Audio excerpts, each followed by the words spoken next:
Fala de Lula sobre Foz do Amazonas incomoda a cúpula e técnicos do IBAMA. E você vai ver também. No Rio de Janeiro, 11 pessoas ficaram em estado grave no incêndio em uma fábrica de confecção. Helicóptero da Polícia Militar precisou fazer um pouso forçado após ser atingido em uma operação no Rio de Janeiro. Estudo aponta que 80% dos imigrantes em Portugal foram vítimas de xenofobia e a maioria é brasileiro. E ainda, Corinthians e Santos se enfrentam hoje, em jogo que marca encontro de Neymar e Memphis. Tudo isso você confere a partir de agora no Jornal das 18h30.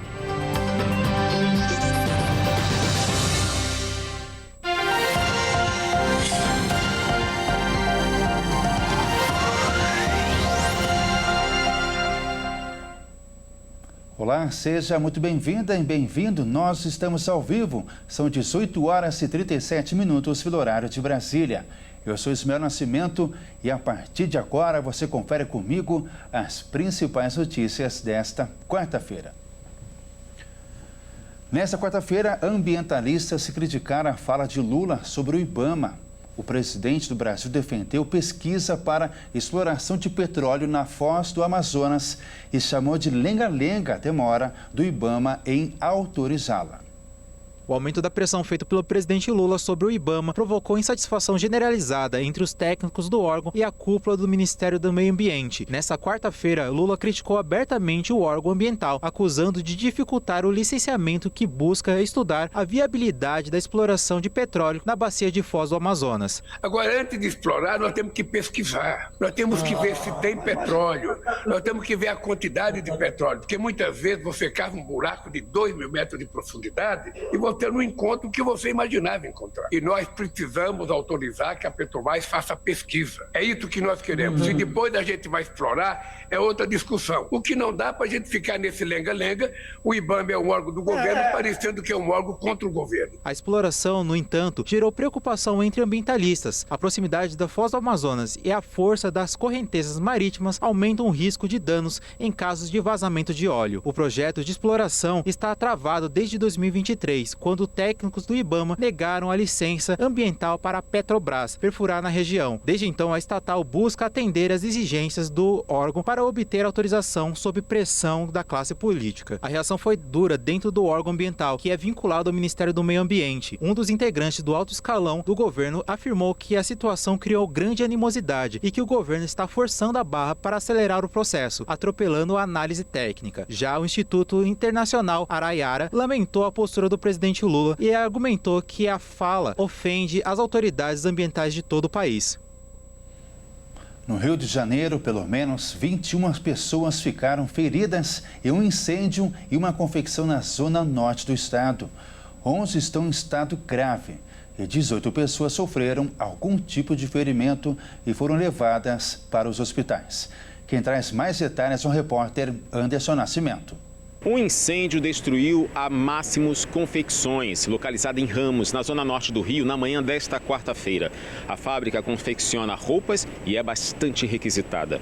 Bombeiros tentaram conter as chamas, mas o fogo intenso se alastrou para os prédios residenciais vizinhos. Os profissionais de segurança foram acionados às 7h39 da manhã para a sede da fábrica, que fica na rua Roberto Silva. Cerca de 13 unidades operacionais foram mobilizadas. A confecção funcionava 24 horas por dia com diferentes turnos para atender às demandas. O local era de difícil acesso, com passagens estreitas. Caminhões com escadas Magiros não conseguiram se aproximar. Os agentes do Corpo de Bombeiros tiveram que correr com escadas portáteis a fim de retirar os trabalhadores. As vítimas foram resgatadas minutos antes das chamas se alastrarem. Alguns funcionários chegaram a se jogar pela janela para conseguir escapar do incêndio. Os vizinhos do local local contam que acordaram com gritos de socorro. Algumas das vítimas que conseguiram fugir disseram que o fogo começou pelo térreo. A 21ª DP de Bom Sucesso vai investigar as causas do incêndio. Os funcionários gravemente feridos foram levados para o Hospital Estadual Getúlio Vargas e os estáveis para o Hospital Federal de Bom Sucesso. O prefeito do Rio de Janeiro, Eduardo Paes, do PSD, na manhã de hoje falou sobre o incêndio de grandes proporções que atingiu a fábrica em Ramos, na zona norte do Rio de Janeiro. Vamos acompanhar. Primeira coisa acho que é parabenizar o Corpo de Bombeiros, né? Se não fosse a rapidez com que o Corpo de Bombeiros chegou aqui, a gente poderia estar vendo uma tragédia muito maior, né? As pessoas, eu tive dando uma olhada lá em cima, as pessoas, vocês já devem saber disso, mas ficaram presas em um determinado lugar com grades, então a agilidade, a correção e a eficiência do bombeiro salvou certamente muitas vidas hoje. Nós temos aqui desde cedo equipes da Secretaria de Assistência Social, está aqui a Marta Rocha, que é a nossa secretária, estão auxiliando as famílias. É óbvio que esse momento a gente busca de alguma maneira ajudar e a prioridade é essa agora. Acho que a gente olhar o tratamento para que essas pessoas possam ter suas vidas salvas, preservadas, a equação do pessoal da saúde. Um helicóptero da Polícia Militar precisou fazer um pouso forçado após ser atingido em uma operação no Rio de Janeiro. No confronto, os criminosos interditaram os 2 sentidos da Avenida Brasil. A Polícia Civil realizou uma operação para prender o traficante Álvaro Malaquias Santa Rosa, conhecido como Peixão, líder do 3º Comando Puro, o TCP. O helicóptero da Polícia Militar que sobrevoava durante a operação foi alvejado e precisou fazer um pouso forçado. Os policiais que estavam na aeronave não ficaram feridos. Além disso, o tiroteio provocou o fechamento dos 2 sentidos da Avenida Brasil e a linha vermelha da Zona Norte no Rio foi interditada. De acordo com as autoridades, os criminosos fecharam as pistas e cercaram a região para impedir a chegada dos agentes. Segundo a Polícia Militar, a operação começou na comunidade da Serrinha e se estendeu para a Cidade Alta, após os agentes receberem a informação de que o Peixão estaria escondido em uma casa no Complexo de Israel. Além disso, os criminosos colocaram fogo nos acessos à Cidade Alta. Em comunicado, o Centro de Operações da Prefeitura pediu atenção aos motoristas que passam pela região. Os preços dos alimentos devem ficar mais baratos neste ano. Economistas projetam a mudança a partir de dados como safra de grãos, o clima e o recuo do dólar, que podem colaborar para segurar os preços. O preço da comida ainda vai pesar em 2025. Mas para economistas, o valor não vai ser maior que no ano passado. Em 2024, os alimentos ficaram 7,7% mais caros em relação a 2023, de acordo com dados do IPCA, que é a inflação oficial do país. Mas a expectativa dos analistas é de que os preços desacelerem neste ano. Um sinal disso foi que, em janeiro, a alta para este grupo no índice foi de 0,96%, inferior a 1,18% registrado em dezembro. Na opinião dos analistas, de imediato, o consumidor pode esperar queda nos preços do óleo de soja e do leite. Em janeiro, a inflação desses alimentos já diminuiu. O valor da carne também desacelerou em janeiro, mas as fortes exportações do Brasil e a diminuição do ritmo de abates podem não trazer um alívio tão grande. Já o café e a laranja ainda devem seguir com preços altos diante de problemas com essas safras, entre outros motivos. O crescimento da safra de grãos, a previsão de melhora do clima em relação a 2024 e a recente trajetória de recuo do dólar, uma moeda que influencia tanto no interesse do produtor em exportar mais como no custo dos cultivos, devem contribuir para o melhor resultado. Em relação à produtividade agrícola, o destaque é para a produção de soja, que deve atingir 166 milhões de toneladas nesta safra e ficar 18 milhões de toneladas maior do que a anterior. E veja a seguir, estudo aponta que 80% dos imigrantes em Portugal foram vítimas de xenofobia e a maioria é brasileiro. E ainda, Corinthians e Santos se enfrentam hoje, em jogo que marca encontro de Neymar e Memphis. Nós voltamos já.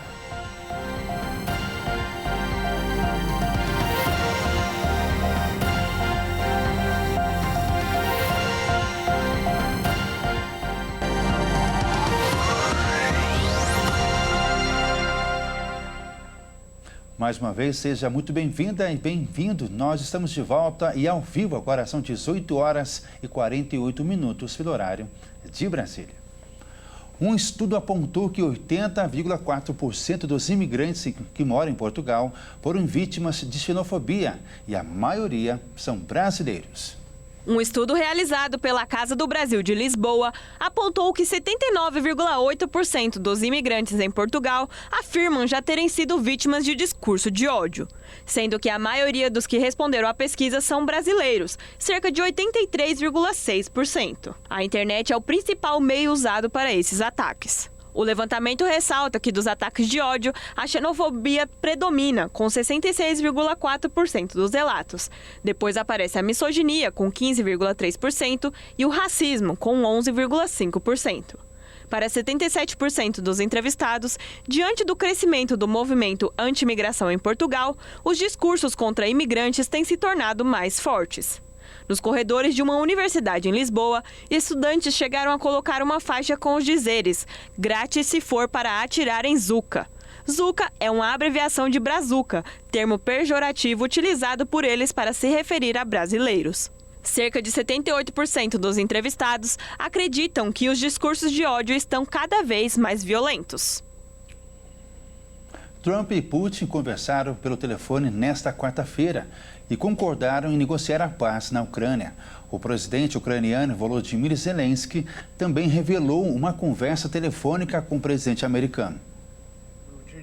Donald Trump afirmou que teve uma ligação longa e muito produtiva com o presidente da Rússia, Vladimir Putin, na qual concordaram em iniciar imediatamente negociações para acabar com a guerra na Ucrânia.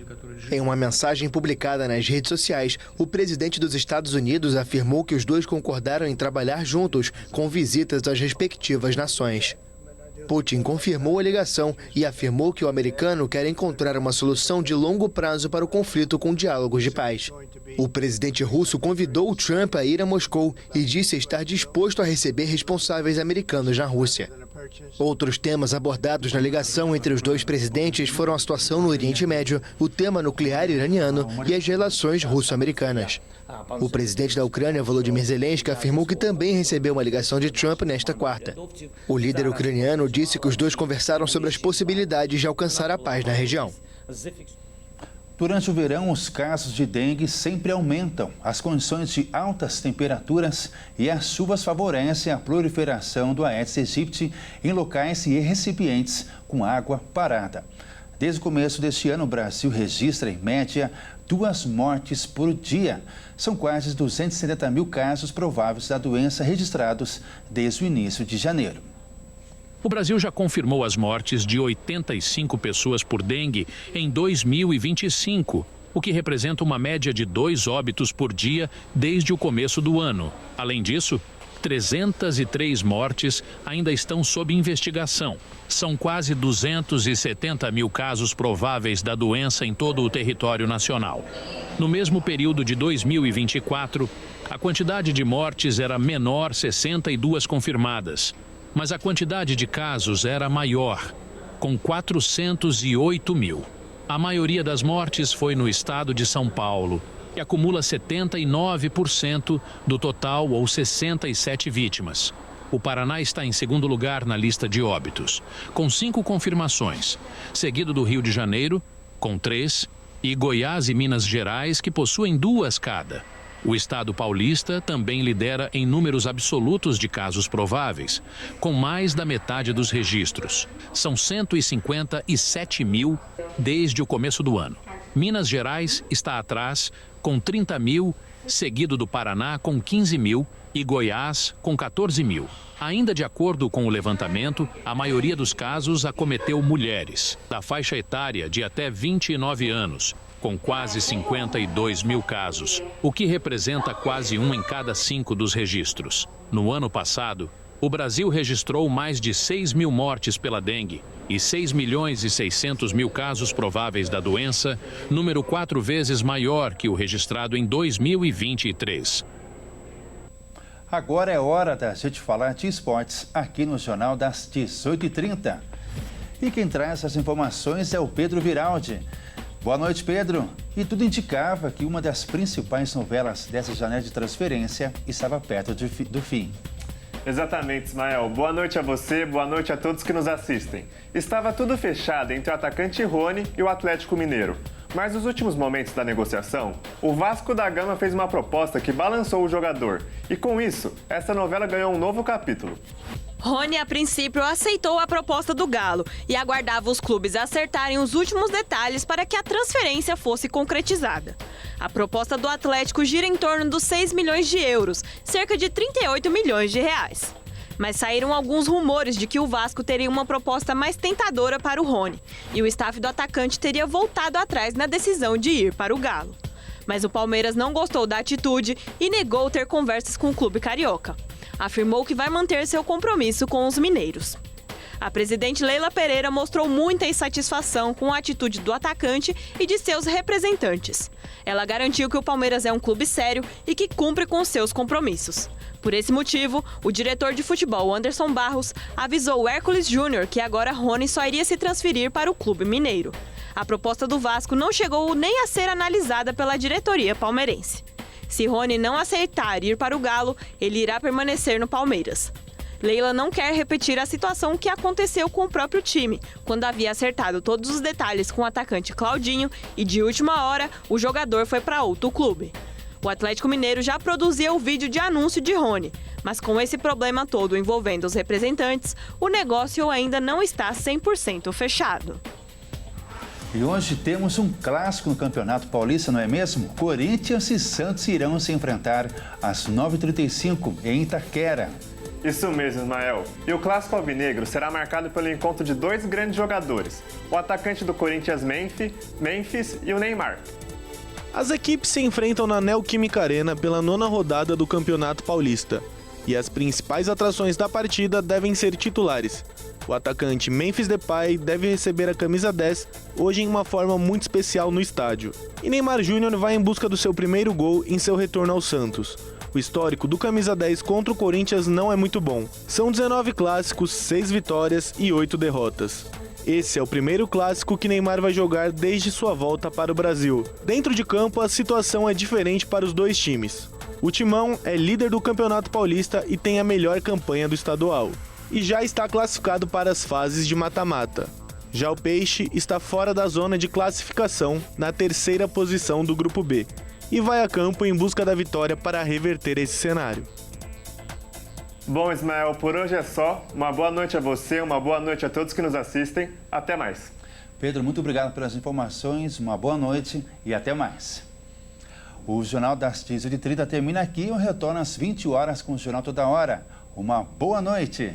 Tchau.